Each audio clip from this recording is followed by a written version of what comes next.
Sa isang sulok ng Barangay San Rafael, sa tabing bukid kung saan ang mga bahay ay gawa sa pinagtagpi-tagping kahoy, yero at dasal, doon mo matatagpuan ang tahimik at may kalyo sa palan na si Berto Salazar. 33 taong gulang, balingkinitan, maitim ang balat na sunog sa araw, at palaging may bit-bit na lumang martilyo sa baywang. Isang pamana pa raw iyon mula sa kanyang yumaong ama. Bawat umaga ay pare-pareho. Gising siya bago pa tumilaok ang manok, nagkakape mula sa pinagkahalong giniling na mais at asukal, sabay lulusing sa mga kabahayan ng baryo upang hanapin kung may sirang bubong, nabubulok na sahig o kahit lumuluwag na pinto na kailangang kumpunihin. Hindi siya sikat pero mahalaga. Isa siyang haligi ng komunidad, ngunit sa katahimikan lang siya nabubuhay. Wala siyang pamilya kundi ang tiyuhing si Mang Ben, isang dating panday na ngayoy pilay na at panay ang ubo. "Hoy Berto!" sigaw ni Mang Ben mula sa kubo. "Yung tinapay mo, naiwan mo na naman sa mesa. Kakapayat mo na nga, puro trabaho pa." Ngumiti lang si Berto at sumagot, "Babalikan ko na lang po mamaya nang may papalitan daw akong trase sa bahay ni na Aling Lita." "Aba, ayos! Pero wag kang puro gawa, hanap ka rin ng asawa." Napailing si Berto. Hindi dahil sa hiya, kundi dahil matagal na niyang isinarahang puso niya sa posibilidad ng pamilya. Sa dinami-dami ng taon, mas sanay na siyang kasama ang pako martilyo kaysa tao. Lumaki siyang ulila. Namatay ang ama niya sa isang aksidente sa itinatayong gusali sa Maynila. At agad namang iniwan ng ina ang kanilang munting pamilya. Sa tiyuhin siya lumaki. Walang ibang yaman kundi dasal at disiplina. At kahit hirap, hindi siya nagtanim ng galit.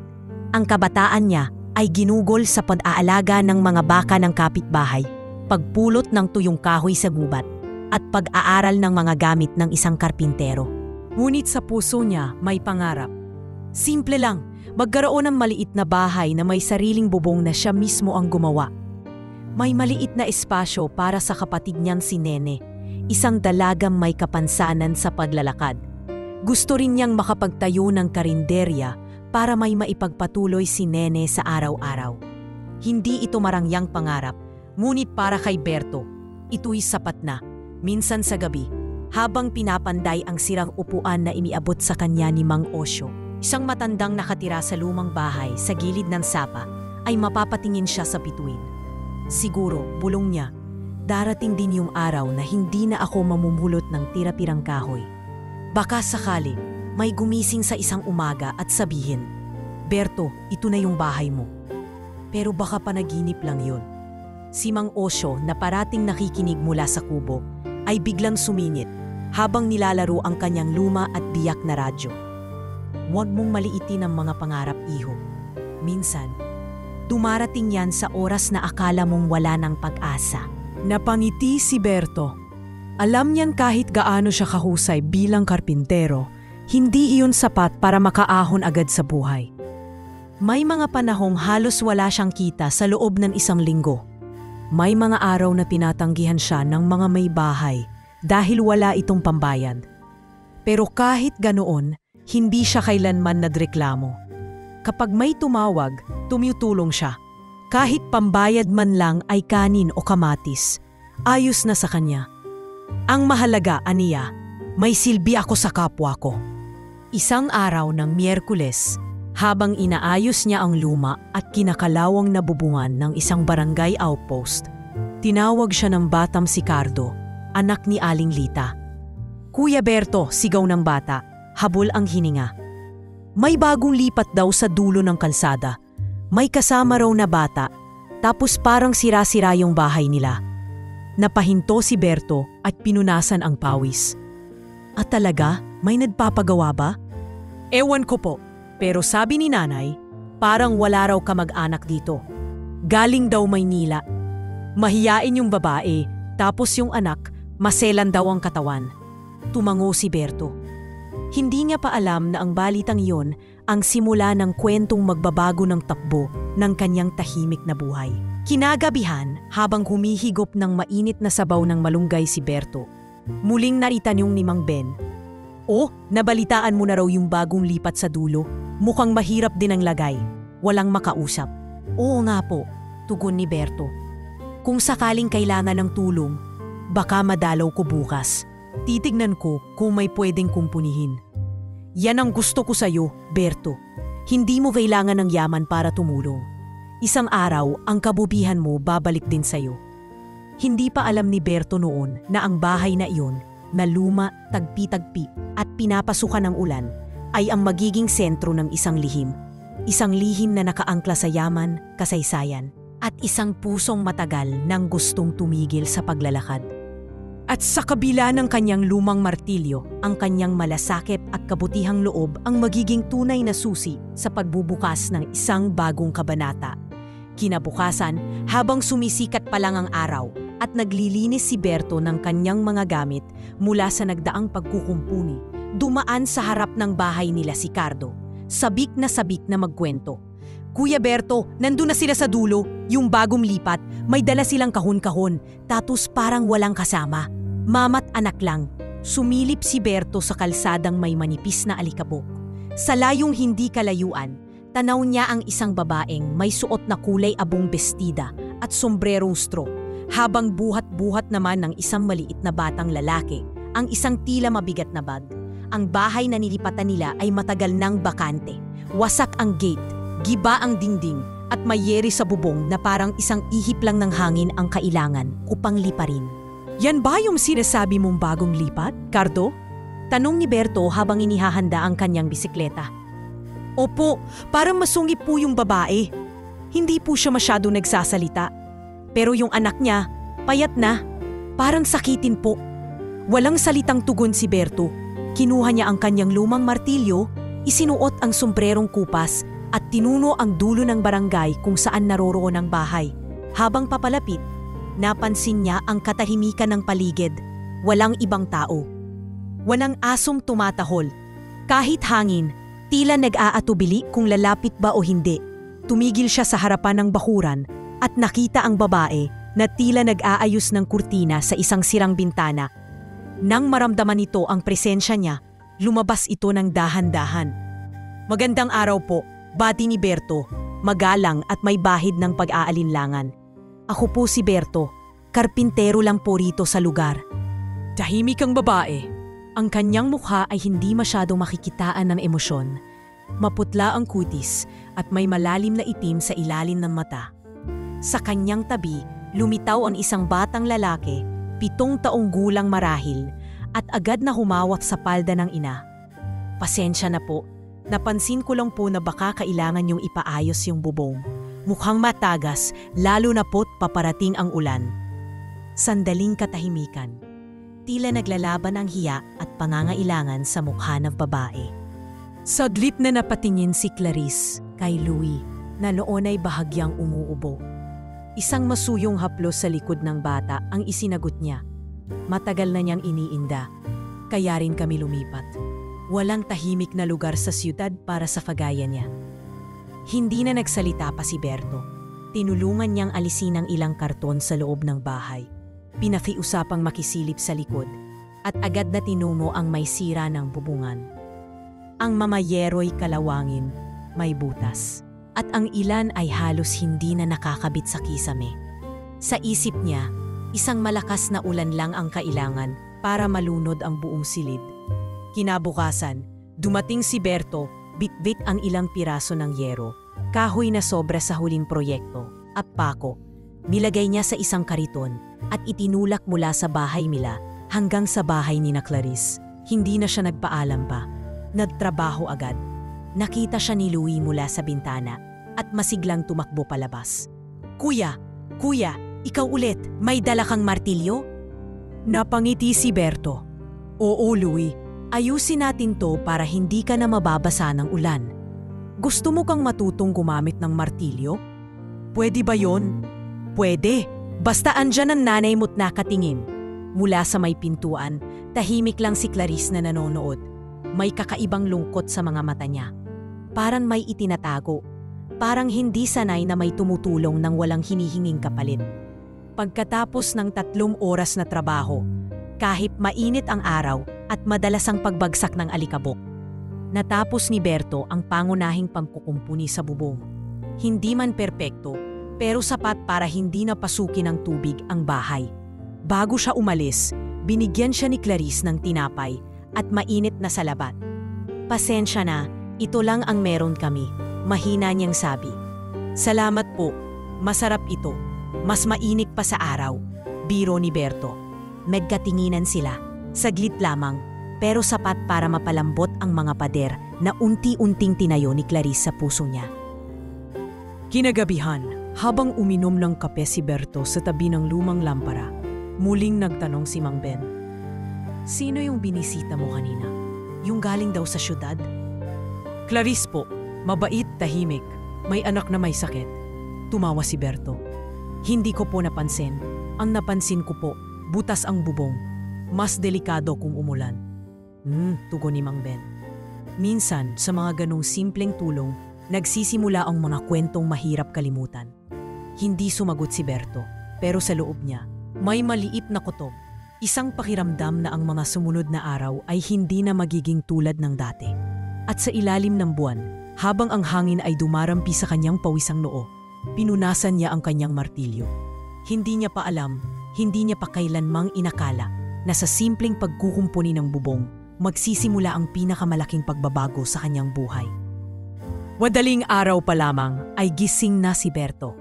Nagsisindi ng kahoy na panggatong habang tahimik na sumisimsim ng mainit na kape. Sa tabi niya, maayos na nakaayos ang ilang yero, kahoy at pako. Lahat ito'y tirang materyales mula sa mga nakaraang trabaho. Maingat yang inipon sa pag-asang magagamit sa panahong kagaya nito. Sa araw na iyon, balak niyang tapusin ang pagkukumpuni ng bubong ni Clarice bago dumating ang malakas na bagyong ibinalita sa radyo kagabi. Pagkatapos ng maikling almusal ng kanin at itlog na maalat, agad siyang nagbihis at tinulak ang kanyang kariton patungo sa bahay ng mag-ina. Sa likod ng makulimlim na kalangitan at malamig na hangin, may kakaibang saya sa dibdib ni Berto. Hindi lang dahil sa natutupad niya ang gusto niyang gawin, ang makatulong, kundi dahil sa isang pakiramdam na matagal na niyang hindi naranasan, ang koneksyon sa isang tao. Pagdating niya sa bahay, nandoon na si Clarice, nakaupo sa labas, balot sa lumang kumot habang pinapainom ng gamot si Louie. Napansin niyang namumugto ang mata ni Clarice. Marahil ay hindi ito nakatulog. Napangiti si Berto, pilit na binibigyang gaan ang tensyon sa paligid. "Magandang umaga po. Maaga po ako para matapos agad bago dumating ang ulan. Nasa itaas pa po ang ulan, pero pababa na." Napatitig sa kanya si Clarice. Sa saglit na katahimikan, umiling ito bago nagsalita. "Pasensya ka na, Berto. Hindi ako sanay sa ganitong sitwasyon. Sa totoo lang, nahihiya talaga akong tumanggap ng tulong." Hindi agad sumagot si Berto. Umakyat siya sa bubong, inilagay ang mga gamit sa tabi at saka sumagot habang tinatanggal ang sirang yero. "Alam niyo po, Ma'am Clarice, sa dami po ng taong tinulungan ko, ikaw po ang pinaka hindi ko naramdamang pinilit kong tulungan. Parang kusa lang." Tahimik si Clarice. Inilapag niya ang tasa ng salabat sa may gilid. Saka pinanood si Berto habang masigasig na nilalatag ang bagong yero. Maya-maya, umakyat siya sa hagdang kahoy na dating nanlilimahid sa alikabok. "Paano ba yan? Hindi naman ako marunong sa martilyo, pero gusto kong tumulong," sabi ni Clarice habang paakyat. Napalingon si Berto, bahagyang nagulat. "Delikado po sa taas, pero kung gusto niyong pong matuto, pwedeng tayong magsimula sa paghahawak ng pako." Lumambot ang mukha ni Clarice. May bahid ng pagngiti. Tila ito ang unang pagkakataon na may kausap siya na hindi siya hinuhusgahan, hindi takot sa tahimik niyang personalidad. Habang magkasama silang inaayos ang bubong, tinuruan ni Berto si Clarice kung paano hawakan ng tama ang martilyo. "Huwag mong masyadong pipitin, parang kamay sa bata. Mahigpit pero hindi nananakit." Aniya, tawa siya ng tawa sa tuwing si Clarice ay magkamali ng pindot. Habang si Clarice naman ay natatawa rin sa sarili. Pero hindi nagtagal, bumigat ang hangin. Pumatak ang ulan unti-unti at maya-maya ay lumakas. Tumingala si Berto. Naku po, kailangan nating tapusin to. Kahit umuulan, sayang tong yero kung mapasa. E di anong gagawin natin? Tanong ni Clarice habang hawak pa ang pako. Tuloy natin ma'am, sanay na po ako sa ulan. Mas malala pa po sa tuktok ng Maynila noong ako'y bagong karpintero pa. Nagtrabaho sila sa ilalim ng ulan. Basang-basa si Berto, ngunit hindi niya inalintana. Si Clarice naman nagmadaling bumaba upang kumuha ng plastik at lumang payong at saka bumalik sa hagdan para ibigay ito sa kanya. Heto gamitin mo, aniya. Mas mahirap po pag may hawak pa akong payong. Baka mabitiwan ko tong martilyo. Ayos lang to. Bago pa tuluyang bumuhos ang ulan, natapos ni Berto ang pagkakabit ng bagong yero. Malayo sa perpekto, pero matibay. Tumulo man ang ulan, hindi na ito papasok sa loob ng bahay ni na Clarice. Sa oras na yon, hindi lang ulan ang humupa, kundi ang malamig at may layong pagitan nilang dalawa. Pagbalik ni Berto sa lupa, binati siya ni Louie na may dalang tuyong tuwalya. Kuya Berto, para sa iyo po.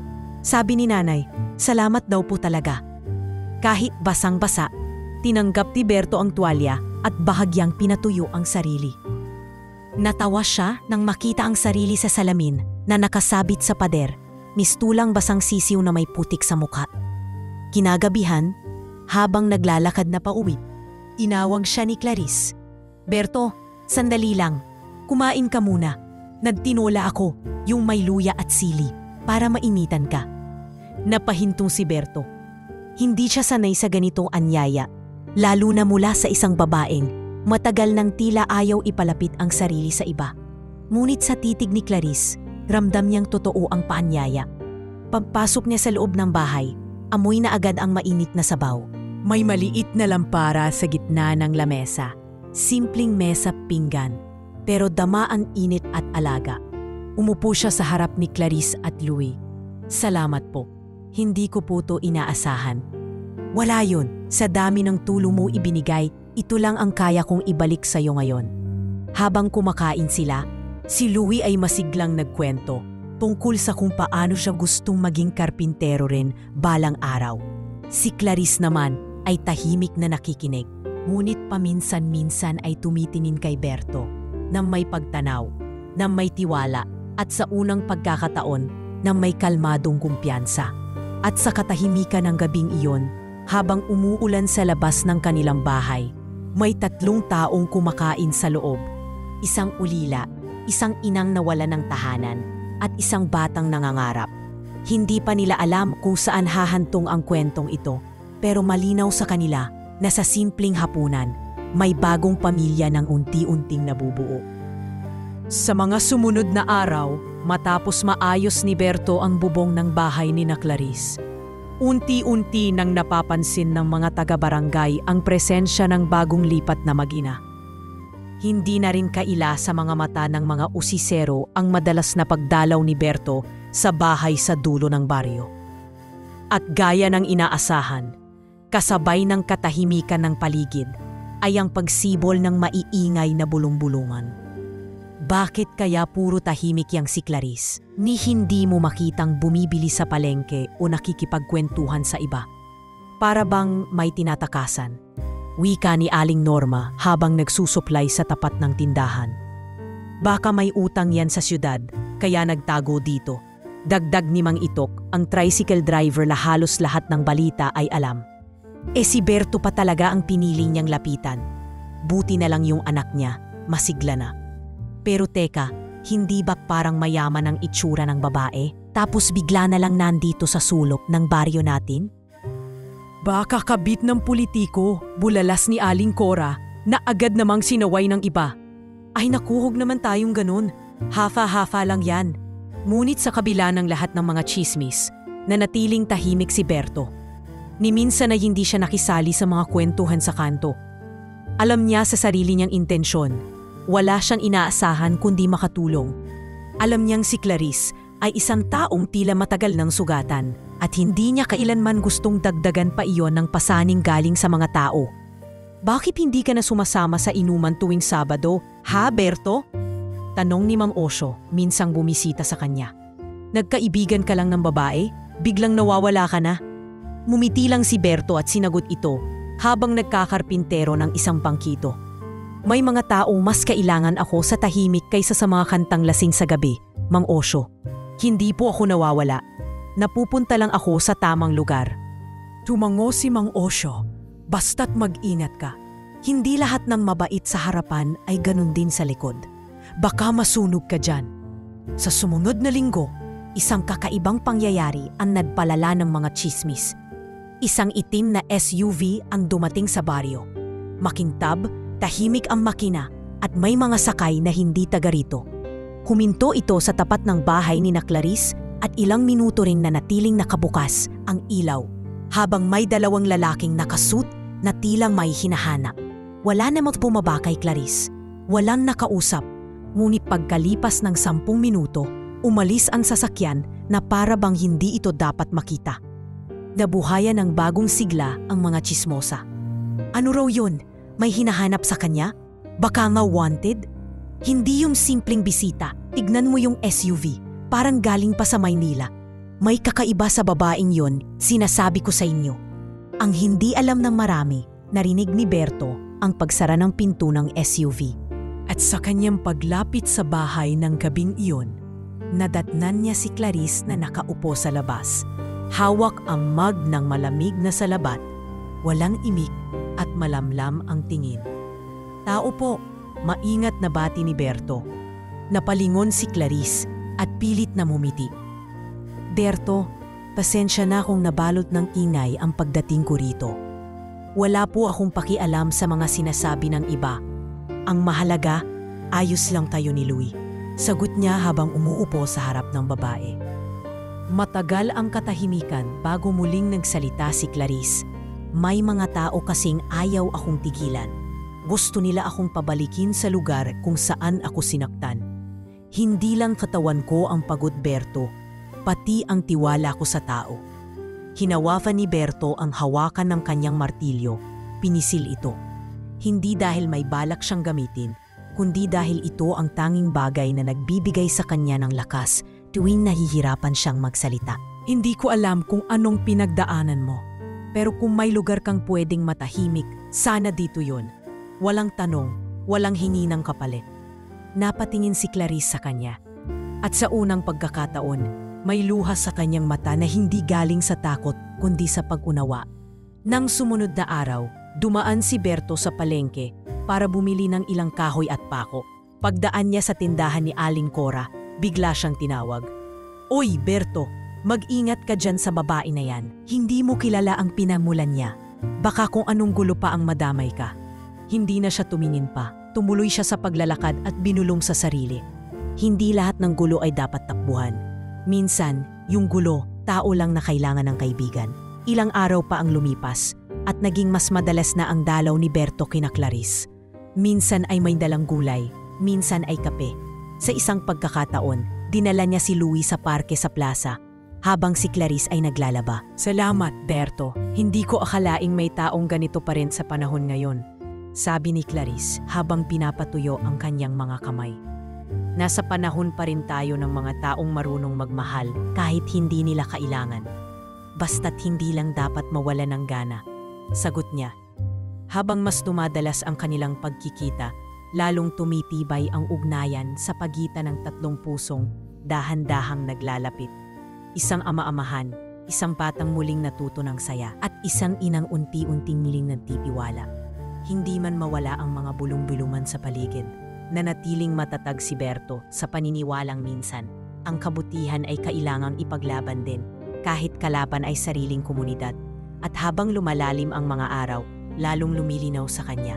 Ang isang taong hindi mo kilala, maaaring siya palang pinaka-importanteng bahagi ng buhay mo sa mga darating na taon. Umuulan noon ng tuloy-tuloy na ambon, tipikal sa buwan ng Agosto.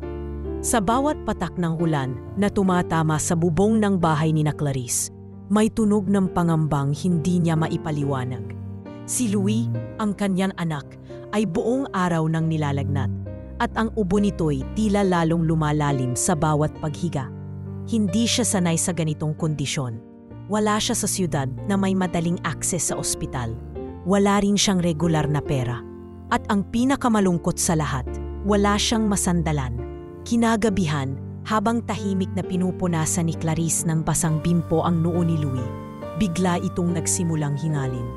Nang hina ang kanyang tuhod, hindi niya alam kung saan tatakbo.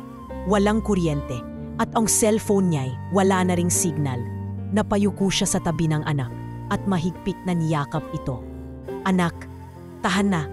Anak, huwag kang bibitaw," bulong niya habang nanginginig ang boses. Eksakto naman, dumaan si Berto sa labas. Napansin niyang walang ilaw ang bahay at tila may kakaibang katahimikan. Kumatok siya sa pinto. "Clarice," maingat niyang tawag. "Ako to, Berto." Ilang sandali bago bumukas ang pinto. Tumambad sa kanya ang maputlang si Clarice, namumugto ang mga mata at walang kahit katiting na ginhawa sa muka.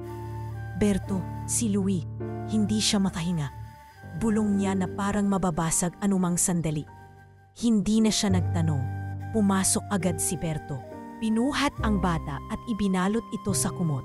"Kailangan nating dalhin sa health center. Wala man tayong doktor. Baka may makuhang gamot. Alam ko kung sinong pwedeng lapitan." Habang tinutulak niya ang kanyang bisikleta, dala-dala si Louie sa harap. Umaambon pa rin. Sa isip ni Berto, hindi na mahalaga kung mabasa siya. Ang importante, makarating sila sa bahay ni Aling Sion, ang midwife ng baryo, na kadalasang nagbibigay ng tulong sa mga emergency kahit wala sa duty. Pagdating sa bahay ni Aling Sion, agad niyang nilatag si Louie sa papag. Pinakiramdaman, tiningnan ng dibdib at sinabing, "May asthma attack. Kailangan niya ng antibiotic at nebulizer. Pero wala na akong stock dito. Bili kayo agad." "Magkano po?" tanong ni Berto. "Kung sa butika bukas, mga 300 ang gamot. Pero yung pang-nebulize, kailangan pa ng spacer. Kung wala, pwedeng manual muna." Tumango si Berto, ngunit hindi nagdalawang isip. Alam niyang wala siyang perang ganoon kalaki, pero hindi rin niya kayang hayaang mawalan ng hininga ang bata. Bumalik siya sa bahay, agad na pinuntahan si Mang Osyo. "Mang Osyo, pwede po bang makahiram kahit 300? May emergency lang po." Yung anak ko ni Clarice, si Louie. Tumingin sa kanya si Mang Osyo, pagod na ang mata't nanlalabo. "Alam mo namang hindi ako nagpapautang, Berto. Pero ikaw lang ang pinahiram kong hindi ako natakot na di babayaran. Sige, eto. Pero bayaran mo agad pag nakakuha ka ng trabaho." "Salamat po. Pangako po, babayaran ko agad." Muling tumakbo si Berto sa botika sa kalapit baryo. Halos 30 minutong bisikleta sa madulas at maputik na daan. Pagbalik niya, agad niyang iniabot ang gamot kay Aling Sion at pinanood habang ibinibigay ito kay Louie. Ilang saglit pa, humupa ang paghinga ng bata. Dahan-dahan bumalik ang kulay sa pisngi ni Louie. At sa kauna-unahang pagkakataon sa buong magdamag, nakahinga ng maluwag si Clarice. Habang nakaupo si Berto sa gilid, basa sa ulan at halos hindi na makaupo sa pagod, lumapit si Clarice at tahimik na umupo sa tabi niya. Hindi siya nagsalita sa una, ngunit pagkatapos ng mahabang paghinga, dahan-dahan siyang nagbukas ng damdamin. "Alam mo ba, Berto," mahina niyang sabi, "may asawa ako noon. Maayos ang buhay namin, guro siya sa kolehiyo. Tahimik, payak. Pero hindi kami gusto ng pamilya ko. May pera kasi sila, hasyenda, negosyo, lahat ng ginhawa. Pero ako ang piniling lumayo." Tahimik si Berto. Pinakiramdaman niya ang bawat salitang binibitawan ni Clarice. Bawat kataga, may bigat, may pilat. Nang pumanaw siya, gusto nilang kunin si Louie. Sabi nila, sa kanila raw mapapabuti ang bata. Pero hindi ko sila mapagkakatiwalaan. Hindi pera ang kailangan ng anak ko. Hindi ako bumalik dahil sa takot. Tumakbo ako dahil gusto kong panindigan na kaya kong maging ina. Kaya kong itaguyod ang anak ko. Kahit mahirap, kahit mag-isa. Hindi niya napigilang mapaluha, ngunit pinigilan niya ang pagbagsak ng luha. Tila isang himala. Biglang tumayo si Louie, lumapit sa kanila at yumakap sa bewang ni Berto. "Salamat po, Tito Berts," mahinang sambit ng bata. Natigilan si Clarice, napatingin si Berto sa bata, at para pang sa isang iglap, ang buong mundo ay tumigil. Tito, isang salitang punong-puno ng pagkaligat at pagmamahal sa taong hindi kadugo, ngunit itinuturing na bahagi na ng kanilang maliit na pamilya. Simula noon, naging bahagi na ng araw-araw ni Berto ang Magi. Tuwing umaga, dumadaan siya upang kamustahin si Louie at tingnan kung may kailangang ayusin. Minsan ay may dalang pandesal, kung minsan ay mga laruan na yari sa kahoy na siya mismo ang gumawa. Si Clarice, bagamat hindi pala salita, ay nagsimulang ngumiti sa bawat pandating ni Berto. Alam mo, wika ni Clarice, isang hapon habang pinapahiran niya ng langis ang mga kamay ni Louie. Hindi ko alam kung ano ka sa buhay ko ngayon. Pero ang sigurado ako, hindi kita kayang tanggalin sa araw-araw naming buhay. Ngumiti si Berto, hawak pa rin ang kanyang martilyo, marahang binaba ito sa mesa. Wala naman pong label ang pag-aalaga, basta't alam ko kung saan ako dapat. Sa ilalim ng papalubog na araw, habang pinapanood nila si Louie na naglalaro ng papel na eroplano sa bakuran. Ramdam nila ang isang bagay na hindi nila kailanmang hinana, ngunit kusang dumating, ang lambing na bunga ng kabutihang walang hinihintay na kapalit. At sa loob ng simpleng bahay na may yero sa bubong at mga bitak sa sahig, unti-unting nabubuo ang isang bagay na mas matibay pa sa pundasyon. Pamilya, makalipas ang ilang linggo mula nang gumaling si Louie, tila unti-unti nang bumabalik sa ayos ang takbo ng kanilang simpleng pamumuhay. Sa kabila ng mga usap-usapan sa barangay, hindi na muling nakialam si Clarice sa sinuman maliban kay Berto. Si Louie, na ngayon ay mas aktibo at masigla na, ay mas lalong naging malapit sa kanya. Tuwing hapon, lagi siyang makikitang nakasunod sa likod ni Berto habang nagtatrabaho, hawak ang maliit na martilyo na yari rin sa kahoy, regalo mula sa kanya. Ngunit ang katahimikang iyon ay panandalian lang pala. Isang hapon, habang nag-aayos si Berto ng sirang mesa sa bahay ni na Clarice, muling dumating ang itim na SUV. Katulad ng una, hindi ito agad bumaba. Sa loob ay may dalawang lalaking pormal ang kasuotan. Naka-Amerikana kahit mainit ang panahon. Bumaba lang ang isa para magtanong sa mga bata sa kalye at pagkaraan ng ilang minuto, tumapat na sa mismong bakuran ni na Clarice. Sa loob ng bahay, nanginginig ang kamay ni Clarice habang pinapanood mula sa siwang ng kurtina ang papalapit na sasakyan. Si Louie ay nasa likod ng bahay, naglalaro kasama si Berto. Clarice? Tanong ni Berto habang pumapasok. Dala-dala ang kinumpuning mesa. Maubisita kayo? Hindi siya agad sumagot. Huminga ng malalim si Clarice, saka muling tumingin sa labas. Hindi sila bisita, mahinaan niyang sagot. Sila ang dahilan kung bakit ako nandito. Nagtagpo ang mga mata nila ni Berto, puno ng pagkabahala sa kanyang tinig. Inilapad niya ang mesa, lumapit kay Clarice at tinanong ng buong paggalang, "Gusto mo bang ako na ang kumausap?" Umiling si Clarice. "Hindi, ako na. Pero kung pwede, huwag kang lalayo." Tumamo si Berto. Nanatili siya sa may pintuan, tila bantay. Pagbukas ni Clarice ng gate, lumapit ang isang lalaki, may edad 50 at halatang may pinanggalingang impluensya. "Senyorita Clarice," bati nito, malamig ang tinig. "Matagal ka nang pinaghahanap ng ama mo. Gusto niyang makausap ka. Binalitaan niyang may sakit ang bata." Nag-aalala siya. "Matagal na siyang walang pakialam," sagot ni Clarice. Diretso ang tingin. Ngayon lang siya nag-aalala? Hindi mo alam ang buong kwento. Gusto niyang ayusin ito. Gusto kanyang pabalikan sa hacienda. Tahimik si Clarice. Sa likod ng kanyang titig ay may halong puot at sakit na hindi niya kailanman binanggit kahit kay Berto. "Sabihin mo sa kanya," dagdag pa niya, "na hindi na ako babalik. At kung talagang may malasakit siya sa anak ko, igagalang niya ang desisyong ito." Umiling ang lalaki at muling pumasok sa SUV. Ilang minuto pa'y umalis na ito. Iniwang muling tahimik ang paligid, ngunit punong-puno ng bigat ang hangin. Pagpasok niya sa bahay, hindi na nakapigil si Berto. "Clarice, sino ba talaga sila?" Umupo si Clarice sa tabi ng mesa, niyoko ang ulo at sinimulang hawakan ang sariling kamay. "Ang totoo, apo ang nag-iisang anak ng Don Leandro Valera. may-ari ng 10 hacienda sa Nueva Esperanza. Lahat ng yaman, lupa at negosyo ng pamilya itinakdang mapupunta sa akin, pero hindi iyon ang buhay na gusto ko. Napatingin si Berto. Para bang hindi niya matanggap agad ang narinig.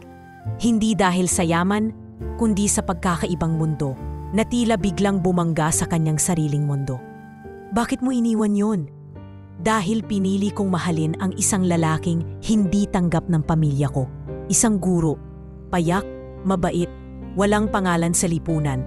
Noong pinakasalan ko siya, itinakwil ako ng ama ko. Nang namatay siya sa isang aksidente, sinubukan nilang kunin si Louie. Dahil para sa kanila, hindi raw sapat ang pagiging ina ko. Hindi raw matibay ang palad ng babae para itaguyod ang tagapagmana ng kanilang yaman. Lumapit si Berto, naupo sa kabilang gilid ng mesa. Tahimik siyang nakikinig. Pinili kong tumakas. Tinanggap kong mabuhay sa masukip, mainit at tahimik na lugar. Pero sa buhay na ito, dito ko lang naranasan ang tunay na katahimikan. At sa'yo, Berto, sa'yo ko unang naranasan ang kuri ng tulong na walang hinihinging kapalit. Hindi alam ni Berto kung ano ang isasagot. Matagal siyang tahimik. Nakayuko rin, tila sinusukat ang bigat ng lahat. Ngunit sa bandang huli, tumingala siya at nagsalita. Clarice, marunong sa mundo ng mayayaman. Hindi ko alam kung paano umupo sa mamahaling silya o kung paano magsalita sa may salapi. Pero alam ko kung paano makinig. Alam ko kung paano kumalinga. At kung ang hinahanap mo lang ay katahimikan at may masasandalan, kahit hindi ako milyonaryo, baka ako yon. Nagtagpo ang kanilang mga mata. Walang halikan, walang yakapan. Pero sa panahong iyon, mas malalim pa sa anumang pisikal na lambing ang naitabatid nila sa isa't isa. May pagtanggap, may pag-unawa, may pagkakapantay. Kinagabihan, habang sabay nilang pinapainom ng gatas si Louie, hinawakan ni Clarice ang braso ni Berto. Mahina ngunit buo. Salamat, Berto, sa lahat. Kung darating ang panahon na kailangan kong muling tumayo sa harap ng pamilya ko, sana nandun ka. Hindi sumagot si Berto. Mumiti lang siya at iniabot kay Louie ang kanyang paboritong laruan. Sa simpleng hapong iyon, sa simpleng tahanan na may bubong na dati butas, unti-unti nang nahuhubog ang pundasyon ng isang ugnayan. Isang karaniwang lalaki, isang babae mula sa isang mundo ng karangyaan, at isang batang nagdadala ng liwanag sa kanilang gitna. At kahit nagbabadya na ang pagbabalik ng isang nakaraang ayaw ng balikan ni Clarice, sa tabi ni Berto, unti-unti na niyang natututunang harapin ang bukas. Hindi na mabisa. Isang hapon sa Setyembre, muling nagbabadya ang ulan, makulimlim ang langit, at ang hangin ay may dalang lamig na tila paalala ng panibagong pagbabago sa panahon. Habang nasa bakuran si Berto at si Louie, nag-aayos ng lumang kahoy para gawing laruan, biglang bumuhos ang ulan. Malakas. Masyado para magpatuloy pa sila sa labas. Agad silang nagsilong sa isang bahagi ng bahay ni na Clarice na may maayos ng bubong. Salamat sa mga araw ng tiyaga at pagkukumpuni ni Berto. Tito Berts, ang lakas ng ulan! Sigaw ni Louie habang tinatakpan ang kulo ng kanyang maliliit na kamay. Oo nga, Louie. Mabuti na lang at hindi na pumapasok ang tubig sa loob ng bahay niyo. Tugon ni Berto habang binibitbit ang ilang kahoy papasok. Lumabas si Clarice dala ang tuwalya. Agad pinunasan ang buhok ni Louie. Pumasok ka na, anak. Baka lamigin ka. Pagkatapos ay tumingin siya kay Berto. Gusto mo bang sumilong muna? May kape ako sa loob. O sa labat kung gusto mo. Sa labat po, sagot ni Berto. Para sa lamig. Pumasok silang tatlo. Sa loob ng bahay, malamig, ngunit tahimik. Si Louie ay nakatulog na agad sa banig, pabud sa laro. Si Clarice naman ay inilagay ang tasa ng salabat sa lamesa sa harap ni Berto at saka naupo sa kabilang gilid. Habang ang ulan ay patuloy sa pagbuhos sa labas, tila naging mas malapit ang espasyo sa pagitan nilang dalawa sa loob ng munting tahanan. Marahan lamang ang kanilang pag-uusap, walang pagmamadali, walang tensyon. Para bang ang mismong tunim ng ulan ang nagtutulak sa kanilang magbukas ng damdamin. Alam mo, wika ni Berto habang pinapainit ang kanyang mga kamay sa tasa, Noong bata ako, pangarap ko lang talaga ang magkaroon ng sariling bahay. Yung may kisame na hindi tulo, may lamesa kahit kahoy lang, at may katahimikan. Napaniti si Clarice pero may lungkot sa kanyang mga mata. Napakasimpleng pangarap. Pero alam mo ba, minsan ang pinakasimple, yun ang pinakamahirap abutin. Tumingin si Berto sa kanya. Ikaw, ano ang pangarap mo noon? Saglit na katahimikan ang namayani. Sa labas, patuloy ang ulan. Sa loob nagsimulang umagos ang di inaasahang pag-amin. Dati, pangarap ko lang na magkaroon ng normal na buhay. Isang buhay na hindi kailangang sumunod sa dikta ng ama, ng mga kasambahay ng pangalan. Gusto ko ng buhay na ako ang may kontrol. Yung hindi ko kailangang magdamit ayon sa gusto ng iba. Yung hindi ko kailangang ngumiti kahit pagod na ako. Hindi agad nakasagot si Berto. Ramdam niyang hindi ito mga salitang basta lang binigkas. Ito ay manasakit na kinimkim ng matagal. Mahirap palang tumakas sa sariling mundo, Berto. Dagdag pa ni Clarice habang pinipigil ang nanginilid na luha. Kahit anong layo mo, parang lagi kang hinahabol ng kung anong ayaw mong balikan. Pero natuto ka ring lumaban, sagot ni Berto. At sa tingin ko, yan ang pinakamahalaga. Tumingin si Clarice sa kanya. Sa mga mata ni Berto, nakita niya ang uri ng lakas na hindi nakabase sa katawan, kundi sa loobin. Isang uri ng paninindigang hindi niya nakita kahit kanino sa buong buhay niya. Hindi mo ako tinanong, hindi mo ako pinili, hindi mo ako hinusgahan, Berto.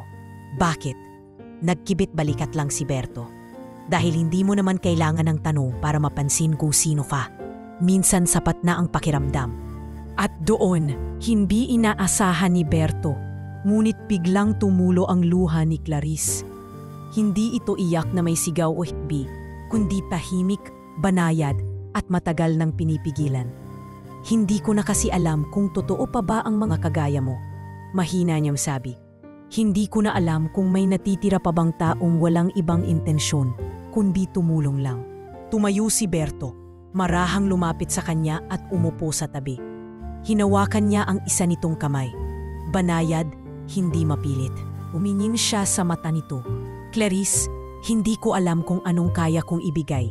Pero kung ang kailangan mo lang ay kausap, kakampi at taong hindi aalis, barka ako na yon. Isang saglit ng katahimikan, hanggang sa unti-unting yumuko si Clarice at isinandal ang noo sa balikat ni Berto. Walang salita, wala ring sigaw. At habang patuloy ang ulan sa labas, sa loob ng maliit na tahanan ay nagsimula ang isang bagay na hindi nila planado. Isang damdaming matagal nang itinago. Ngayon ay humahanap ng paraan upang mailabas. Doon, sa gitna ng dilim ng hapon, sa ilalim ng lagaslas na ulan sa yero, nangyari ang isang halik. Mahinahon, dahan-dahan, puno ng pag-aalangan, ngunit mas buo kaysa alinmang salitang maaaring sabihin. Hindi ito halik ng pagnanasa. Hindi ito halik ng isang relasyon. Ito ay halik ng pagkakaunawaan. Isang sandaling piniling hindi umasa, ngunit hindi ring nagpaila ng damdamin. Pagkatapos ng halik, muling tumingin si Clarice kay Berto. Berto, ayoko kang paasahin. Hindi mo ako pinaasa, sagot ni Berto. Pero kung papipiliin mo ako sa walang kasiguraduhan at walang paglapit, mas gugustuhin ko nang manatiling nandito kahit walang tiyak. Tumango si Clarice. At mula sa puntong iyon, naging malinaw sa kanilang dalawa. Wala silang kasunduan, walang pangakong pagmamahalan, pero meron silang bagay na mas mahalaga. Pagkalinga, isa sa isa't isa. Isa sa batang nangangailangan ng ama. Isa sa pusong kailangang muling matutong magtiwala. At sa huling patak ng ulan sa hapon na iyon, isang bagong kabanata ang tahimik na nabuksan. Hindi bilang magkasintahan, kundi bilang dalawang taong kayang magsimula ng panibago, kahit walang kasiguraduhan ang bukas. Isang malamig na umaga, may sinimulan si Berto na maliit na proyekto para sa loob ng bahay ni Clarice. Inalok niya na ayusin ang luma nilang kabinet na may sirang pinto at basad na salamin. Ito'y matagal nang hindi nagadalaw, bukod sa kalumaan. May mga bagay raw doon na hindi pa nahihiwalay ni Clarice, buhat ng mamatay ang kanyang asawa. Sigurado pa bang ayaw mo itapon na lang ito? Tanong ni Berto habang sinusuri ang paa ng kabinet na kinakalawang na. Hindi, sagot ni Clarice habang nakaupo sa tabi ni Louie na gumagawa ng sining gamit ang papel. Marami diyang alaala, marami ring bagay na ayokong muling makita. Pero siguro panahon na rin. Tumango si Berto at sinimulang tanggalin ang likod ng kahon. Habang iniipit niya ng pako ang bagong kahoy na pamalit, may nahulog na lumang sobre mula sa pagitan ng mga lumang kahon at nakaipit na panyo. Ito ay may alikabok at halatang matagal nang nakatago. Nakalagay sa harap ng sobre ang pangalang Clarice Valera at sa ibaba may selyong hindi na mabasa ngunit may pirma na pamilyar kay Clarice. Isang pirma na dati na niyang nakita sa artikulo sa dyaryo. Leandro V. Inulot ito ni Berto at sadlit na pinadmasdan. Tila may kaba sa kanyang dibdib, ngunit dahil nasa gitna siya ng trabaho, napagpasyahan niyang buksan ang sobre upang malaman kung importante ito. Ang sulat ay maiksi lamang, ngunit matalim sa laman. Galing ito sa mismong ama ni Clarice, ilang buwan bago siya tuluyang tumakas sa Maynila. Clarice, kung talagang pipiliin mong isugal ang pangalan ng ating pamilya sa ngalan ng isang lalaking walang direksyon, huwag mo na akong balikan. Ngunit tandaan mo, ang pangalan ng Valera ay hindi mo maaaring burahin. Isang araw, babalik ka rin dito dahil ang dugo mo ay dugo ng hasyenda. Ama mo, Leandro V. Nakatitig lamang si Berto sa sulat. Hindi niya ito maintindihan sa una. Ngunit habang binabalikan niya sa isipan ang lahat ng kilos ni Clarice, lahat ng pagkakahiya nito, ang pananahimik, ang pag-iwas sa mga tanong, bigla itong may saysay mula sa kanyang pagiging misteryosa. Sa mga bisitang may SUV, sa galit mo to sa kanyang pinagmulan, hanggang sa iilang salitang binabanggit niya tuwing nababanggit ang pamilya. Lahat ay konektado sa liham na hawak niya. Hindi niya alam kung gaano siya katagal nakatitig sa papel nang biglang magsalita si Clarice mula sa likuran. Ano yan? Nagulat si Berto. Agad niyang nilingon si Clarice na nakatayo sa may pinto ng silid. Sa mga mata nito ay may halong gulat at pagkadismaya. Marahan niyang inilapag ang sulat sa ibabaw ng kabinet. Hindi ko sinasadya. Nahulog ito habang inaayos ko yung likod. Hindi ko alam kung... Tiningnan mo, putol ni Clarice. Hindi ito tanong kundi pagpapatunay. Oo, amin ni Berto. Mahina ang tinig. Clarice, hindi ko intensyong. Walang tao sa mundong ito ang may karapatang basahin ang liham na yon kundi ako. Anang babae, nanginginig ang boses. Lalo na hindi ikaw. Clarice, naiintindihan ko kung bakit mo tinago ito. Pero hindi ako iba sa'yo. Hindi ba't ilang ulit mo na rin akong binuksan kahit hindi ako humihingi ng paliwanan sa sarili ko? Tahimik si Clarice, kita sa muka ang galit. Ngunit higit pa ron ay ang takot. Ang takot na baka hindi na siya pagtinginan sa parehong paraan matapos mabasa ni Berto ang liham na yon. Ngayon alam mo na, dagdag niya. Ngayon malinaw na. Ako ang anak ng isang hasyenderong galit sa mundo. Ako ang taong tinakwil ang yaman pero ayaw ding tanggapin ang mahihirap dahil mukha ako mayaman. Kaya mo pa rin ba akong tingnan sa parehong paraan, Berto?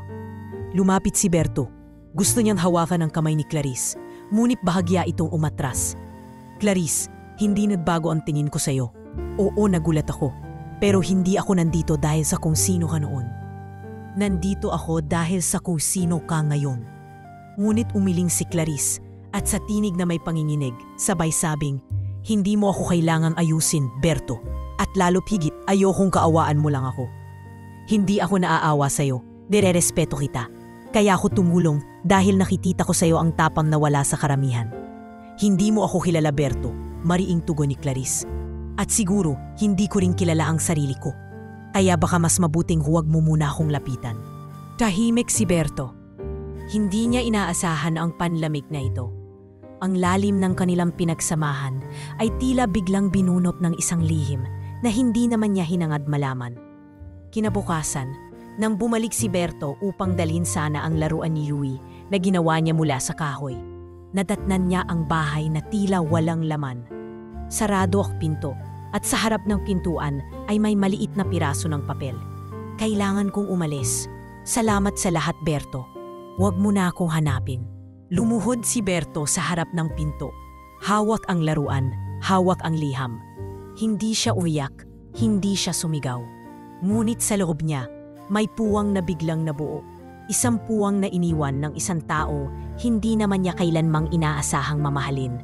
At habang ang araw ay unti-unting sumisikat sa ibabaw ng baryo, si Berto ay nanatili sa harap ng pintuan.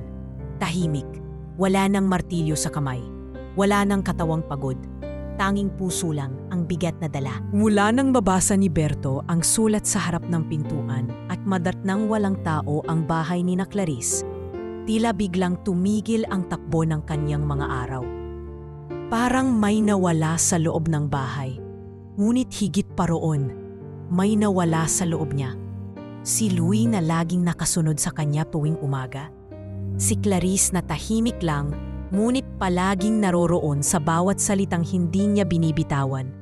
Lahat ng iyon ay parang ginunaw ng isang gabi. Ang maliit na laruan na yari sa kahoy na inukit niya mula sa piraso ng mangga ay naiwan sa kanyang bisikleta. Hindi niya iyon nadala pa uwi. Ilang oras siyang nakaupo sa harapan ng bahay ng mag-ina. Hawak ang sulat, iniisip kung saan siya nagkulang. Bakit hindi ko na lang itinago ang liham? Bakit pa ba ako nakiusisa? Tanong niya sa sarili. Walang sumagot, walang dumaan, wala ring makapagsabi kung saan nagtungo si Clarice. Ang mga kalapit-bahay, kahit mga tsismoso noong una, ngayon ay tahimik na rin. Walang sinuman ang nakakita sa pag-alis nila. Para bang piniling mawala sa mundo ang mag-ina, dala ang bigat ng nakaraan na ayaw nang ipaabot sa sinuman. Sa mga sumunod na linggo, hindi na muling naging si Berto ang dati. Hindi na siya maagang gumigising tulad ng dati. Hindi na rin siya aktibong tumatanggap ng trabaho. Ang mga pinto ng bahay na dati inaayos niya nang walang tanong ay nagsimulang mabulok. May ilang nagtanong sa kanya, ngunit hindi siya sumasagot. Berto, ayos ka lang ba? Tanong ni Mang Osyo isang umaga habang magkasabay silang naglalakad sa palengke. Tumango lang si Berto. Ayos lang, Mang Osyo. Hindi mo na inaayos yung bubong ni Aling Lita. Di ka na rin bumabalik sa barangay outpost. Kung may bumabagabag sa'yo, wala naman po. Putol niya. Ngunit baka sa boses ang kawalang laman. Hindi niya kayang ikwento. Ayaw niyang ikwento. Para saan pa? Wala namang sagot na maibabalik si Clarice at Louie. At kahit alam niyang hindi siya sinisisi, hindi pa rin niya mapatawad ang sarili sa simpleng pagbasa ng sulat na yon. Isang liham na naging mitsa ng pagkawala. Isang araw, nagpasya siyang mag-ikot. Dinala niya ang kanyang bisikleta at sinuyod ang mga kalapit na barangay. San Vicente, malapit hanggang Buena Vista. Kumunta siya sa mga terminal. Inanong ang mga dispatcher. May nakita po ba kayong babaeng maputi, mahinhin magsalita, may dalang batang lalaki? Karamihan ay umiling. Ang ilan pinagbigyan siyang magtanong, pero walang mafitang kapareho ng deskripsyon niya. Sa simbahan ng Buena Vista, nakausap niya ang isang matandang madre.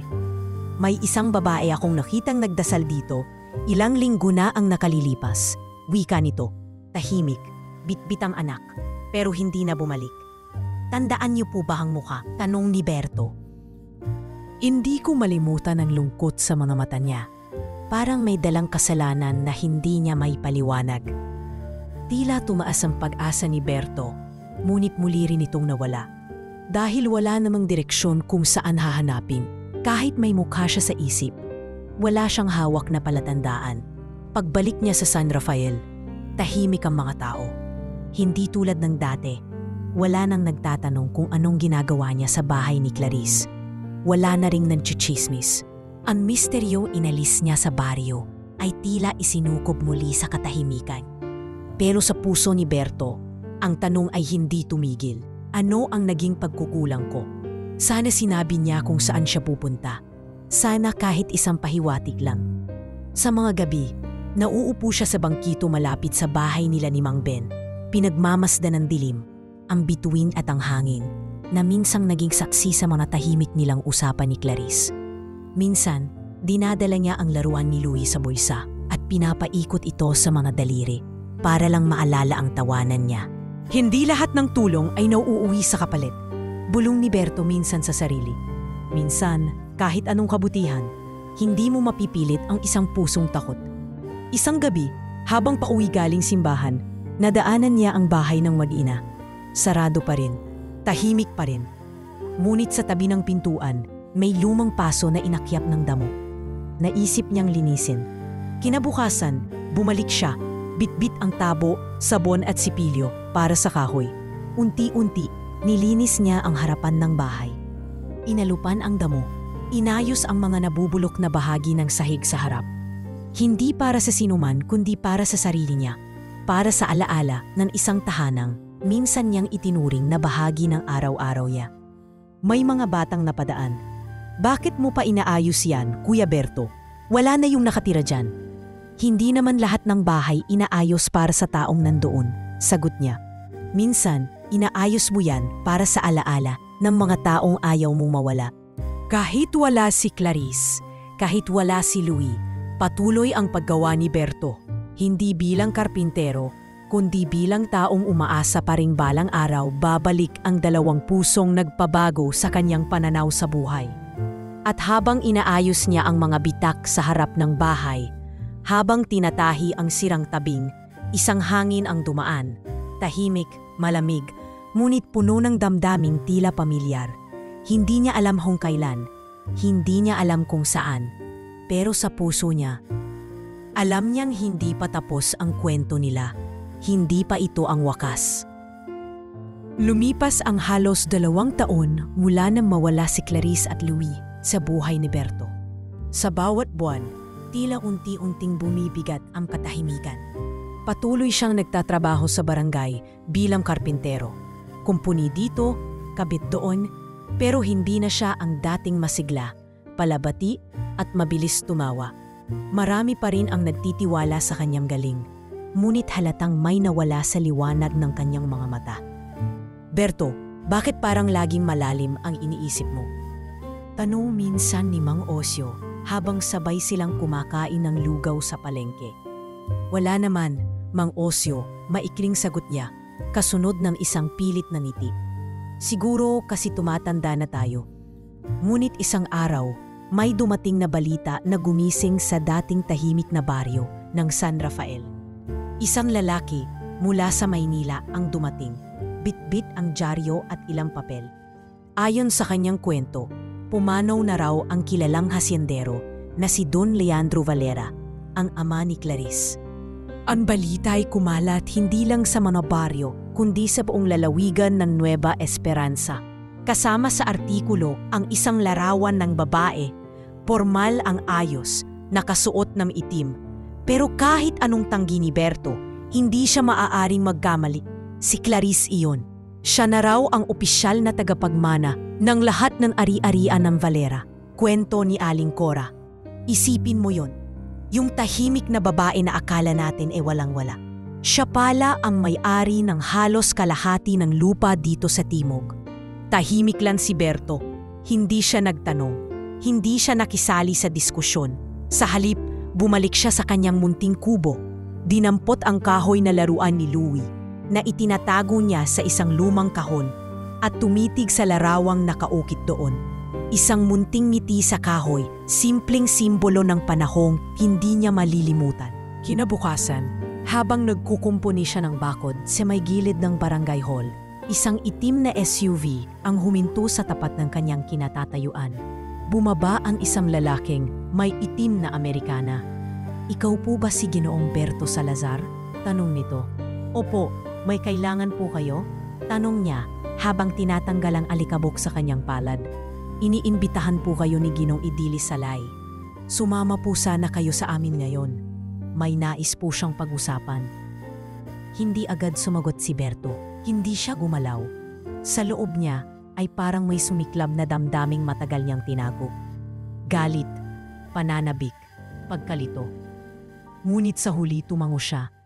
Iniwan niya ang kanyang martilyo sa isang tabi, nilingon ang bakod, at sumakay sa sasakyan. Habang binabagtas nila ang daan patungong Nueva Esperanza, Hindi niya mapigil ang pitig sa mga nadaanang hasyenda.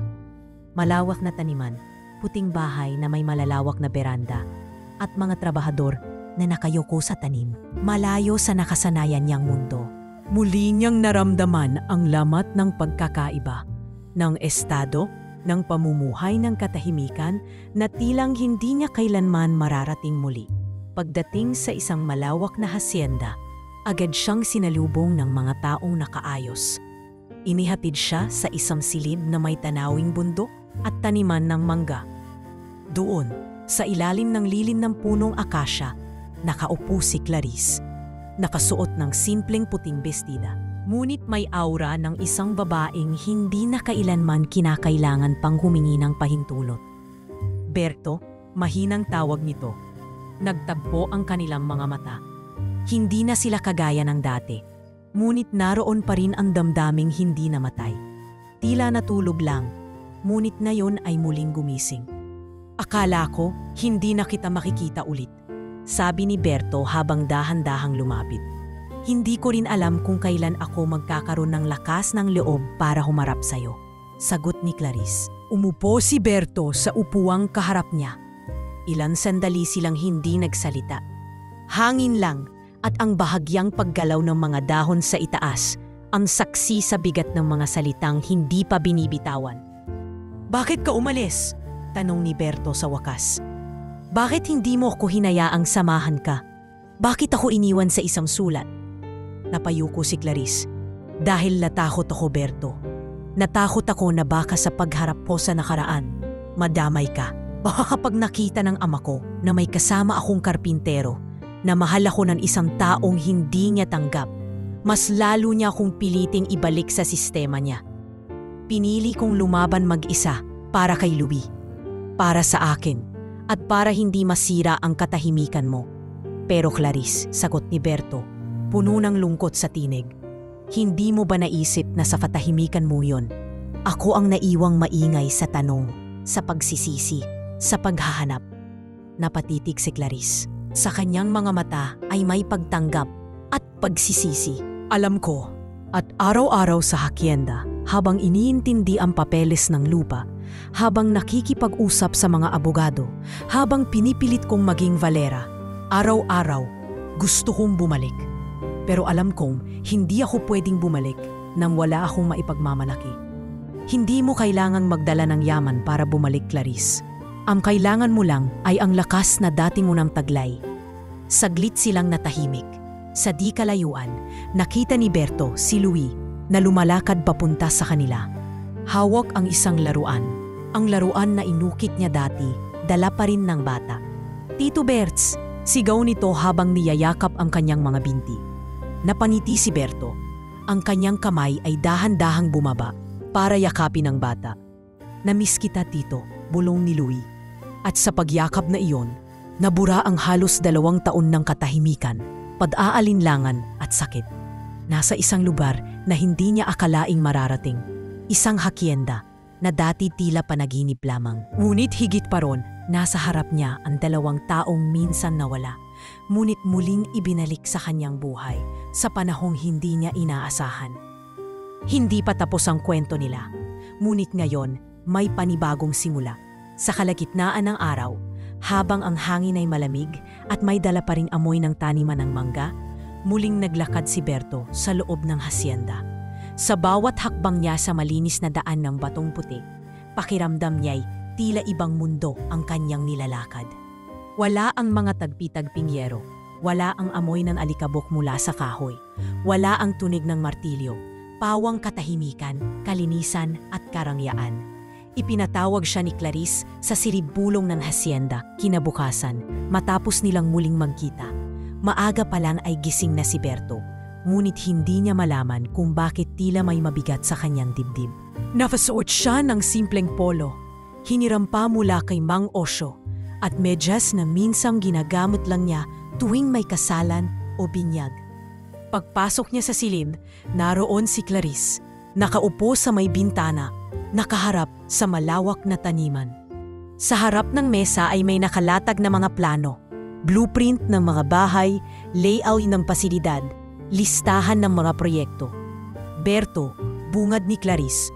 Alam kong hindi ko pa rin ganap na napapawi ang mga tanong mo. Pero ngayong narito ka na, gusto kong pag-usapan ang isang bagay na matagal ko nang pinag-iisipan. Lumapit si Berto. Tahimik, nakikinig. Nitong mga buwan na naging tagapamahala ako ng lupaing ito, sinubukan kong ayusin ang lahat. Luma na ang karamihan sa mga pasilidad, mga bahay ng mga manggagawa, mga barn, mga irrigation. At habang pinaplano ko ang lahat ng ito, isa lang ang naiisip kong taong may malasakit. Hindi lang sa gawa kundi sa tao. Ikaw, piningnan siya ni Clarice. Seryoso ang tingin.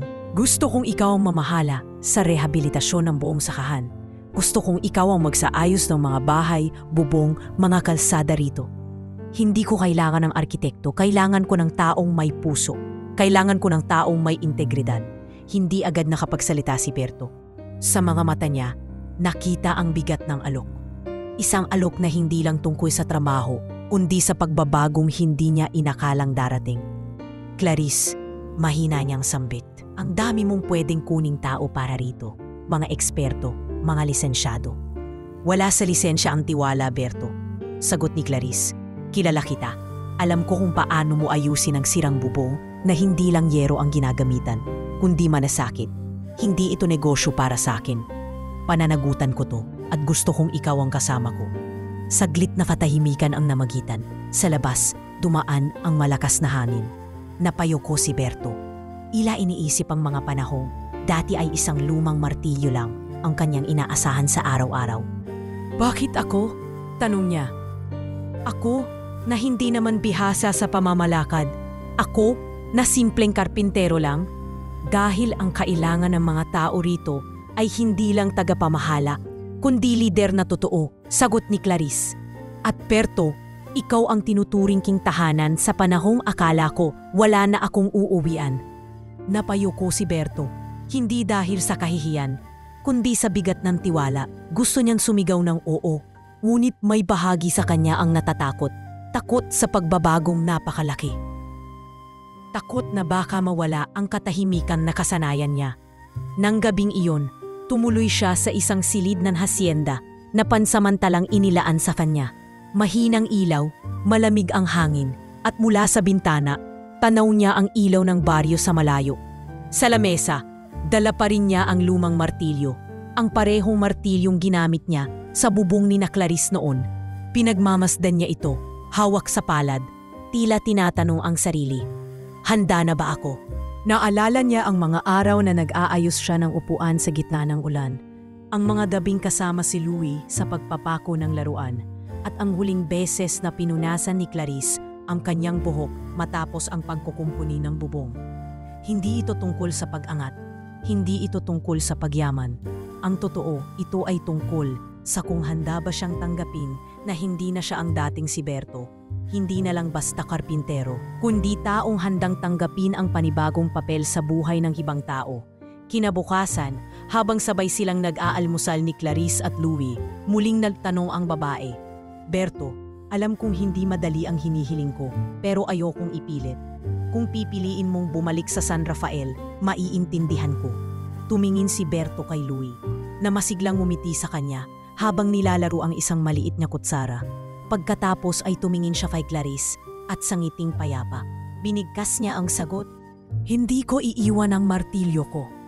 Pero siguro, oras na rin para gamitin ko ito sa mas malawak na paraan. Kung tatanggapin mo, gagawin ko to. Pero hindi para sa yaman, para sa mga tao, at para sa inyo. Napangiti si Clarice. Walang salita, isang tinging puno ng pasasalamat at pagtanggap. At sa pag-ipip ng hangin sa labas ng hasyenda, habang nagsisimula ang kanilang araw, isang panibagong yugto, ang tahimik ngunit buong tapang na pinasok ni Berto, hindi bilang bisita, kundi bilang bahagi ng tahanang dating hindi niya akalaing magiging kanya. Pagkaraan ng ilang linggo, unti-unti nasanay si Berto sa bagong takbo ng kanyang buhay sa hasyenda. Sa tuwing babanggitin ng mga manggagawa ang kanyang pangalan, hindi na lang siya tinatawag bilang Kuya Berto na karpintero, kundi bilang Ginoo, Sir o tagapamahala. Ngunit kahit pa dumarami ang kanyang responsibilidad, Mula sa pagpaplano ng bagong pabahay, hanggang sa pamimili ng materyales para sa irigasyon, nanatiling payak ang kanyang galaw. Hindi siya kailanman nagsuot ng mamahaling sapatos. Ang kanyang lumang martilyo ay lagi pa rin nakakabit sa kanyang tagiliran. Tanda ng kanyang pinanggalingan. Isang gabi, habang nagpapahinga sila ni Clarice sa beranda ng malaking bahay, tanaw ang taniman ng mangga at bituin sa langit, binuksan ni Berto ang isang bagay na matagal na niyang iniisip. Clarice, panimula niya habang marahang umiinom ng salabat.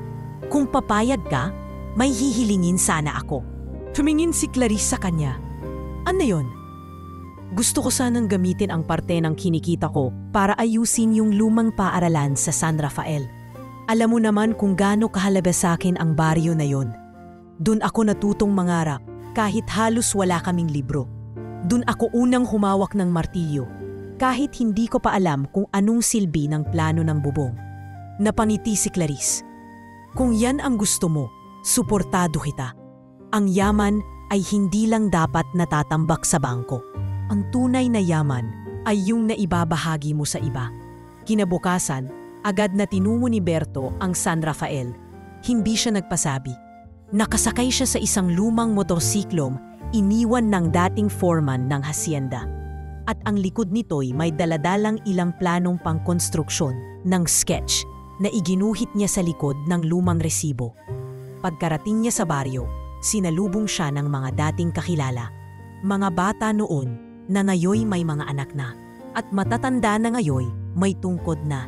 Oy! Si Berto!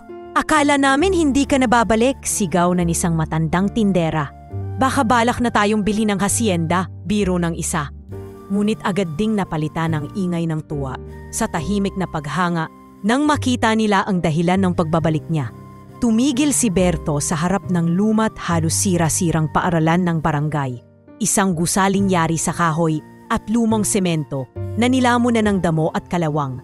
Pumasok siya, tinanaw ang sirang mga bintana, ang mga pasag na upuan at ang chalkboard na halos hindi na mabasa.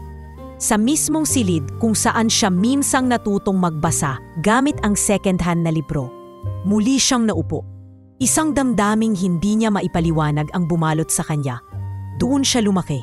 Doon siya unang nabigo. Doon rin nagsimula ang pangarap niyang maging taong may halaga sa komunidad. Simulan natin bukas, sabi niya kay Mang Osyo, na tila muling nabuhayan ng loob. Sigurado ka, iho, ang dami mong responsibilidad sa hacienda. Tanong ng matanda.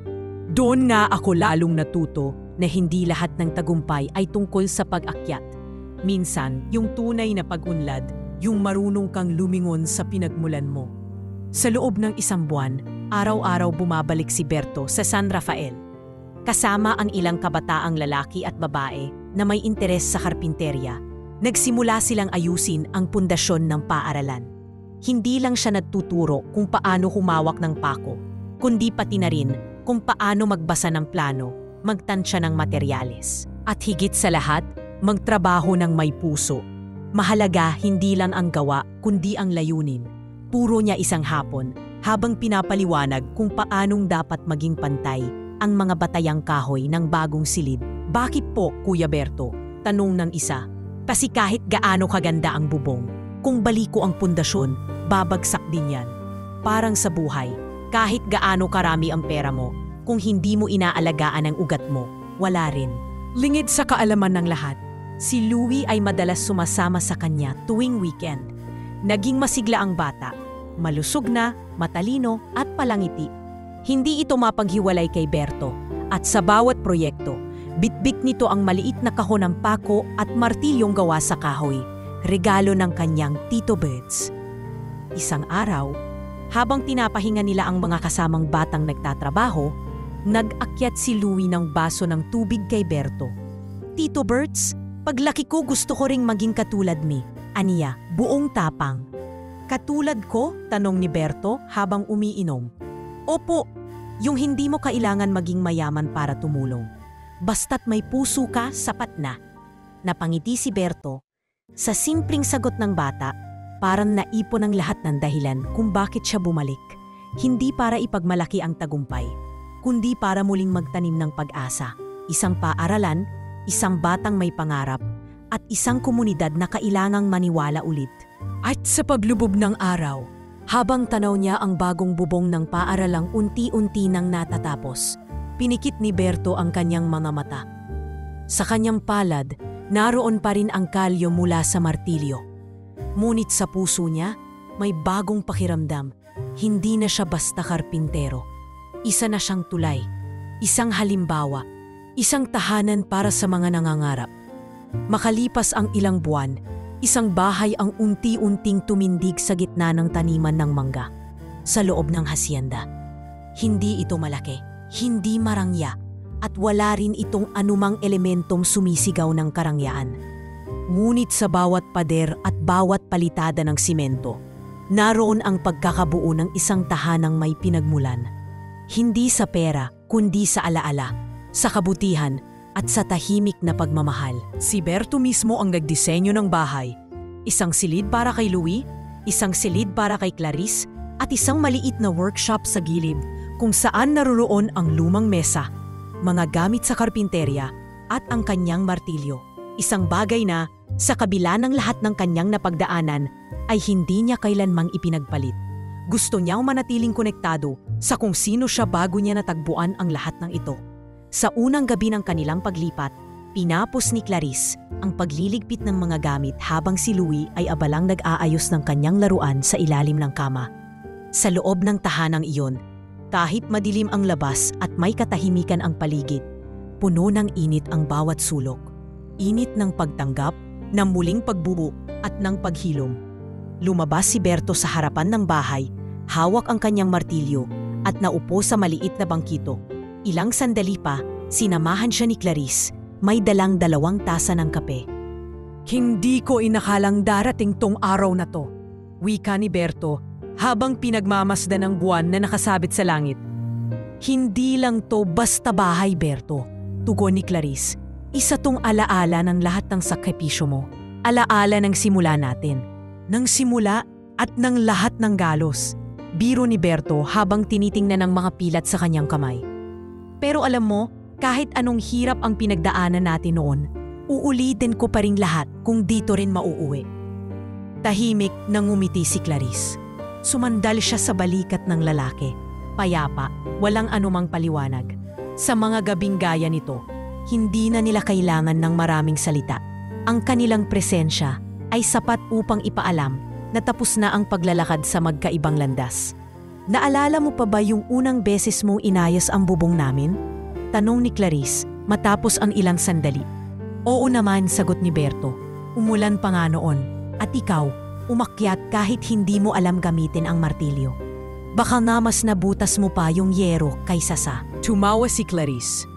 Pero hindi mo ako pinigilan. Dahil kahit hindi mo pa alam kung paano tumulong, nakita ko na yung kagustuhan mo. At mula pa lang noon, alam kong hindi ka basta babae na tatakbo lang kapag mahirap na. Sa loob ng bahay, sumilip si Louie mula sa bintana. Nay, Tito Berts, hindi pa ngayon matutulog? Tanong nito habang yakap ang kanyang laruan. Matutulog na kami, anak. Sagot ni Clarice. Papasok na kami. Bumalik sa loob si Louie at tumakbo pabalik sa kama. Si Clarice naman ay gumaling kay Berto. May isang bagay pa akong gustong itanong. Aniya, ano yon? Sa dami ng pinagdaanan mo, iniwan, pinagdudahan, pinagchismisan, pinili pa ring maghintay. Hindi mo ba ako nasuklaman kahit minsan? Tumamo si Berto. Nasaktan ako, oo, pero hindi ako nasuklam. Kasi naintindihan ko. At ang pag-unawa, minsan yan ang mas mahalaga kaysa pagmamahal. Nagtagpo ang kanilang mga mata. Walang halik, walang yakap. Ngunit sapat na ang pagtitig para maipadama ang damdaming hindi kailangang ipaliwanag. Kinabukasan, ginunita nila ang 3 anibersaryo ng araw na nagkakilala sila. Hindi sa isang engrandeng hapunan, kundi sa isang simpleng salo-salo sa ilalim ng punong mangga. May tinola sa kaldero, may kanin sa kawali, at may ngiti sa bawat bisitang taga San Rafael na dumating para makiramdam ng bagong simula. Sa gitna ng selebrasyon, nilabas ni Clarice ang isang kahon. Inabot niya ito kay Berto. Para sa'yo, wika niya. Hindi ito regalo, alaala ito. Binuksan ito ni Berto. Sa loob ay naroroon ang kanyang lumang martilyo. Malinis, makintab, pinakintab ni Louie mismo. Nakasabit ito sa kahoy na frame na may ukit na salita, simula ng lahat, paalala ng puso. Hindi niya napigilan ang pagngiti, ngunit sa likod ng ngiting iyon ay may munting luha na hindi niya pinigilan. Salamat, mahinang sabi niya. Pero yan ang hindi ko kailanman ipagpapalit. Yan ang nagpapaalala kung sino ako, kahit saan man ako makarating. Mula noon, taon-taon nilang ginugunita ang araw na iyon, hindi bilang anibersaryo ng pag-iibigan, kundi bilang araw ng paghilom, araw ng pagtanggap, araw ng pagbabalik. At sa mga huling bahagi ng kanilang mga gabi, habang pinapahinga ni Berto ang katawan sa balkonahe at pinagmamasdan ang tahanang itinayo niya mula sa pagod, pangarap at malasakit, madalas niyang bulong sa hangin ay isa lang. Hindi ko kailangan ng 10 hasyenda para maging masaya. Dahil sa isang tahanan ito, kasama ang 2 taong minahal ko ng buong puso, buo na ako. At doon sa gitna ng gabi, sa liwanag ng lampara, natapos ang kwento ng isang karpinterong walang inaasahan kundi ang mabuhay ng payapa. At sa huli, natagpuan niya hindi lang ang tahanan, kundi ang kanyang buong pagkatao.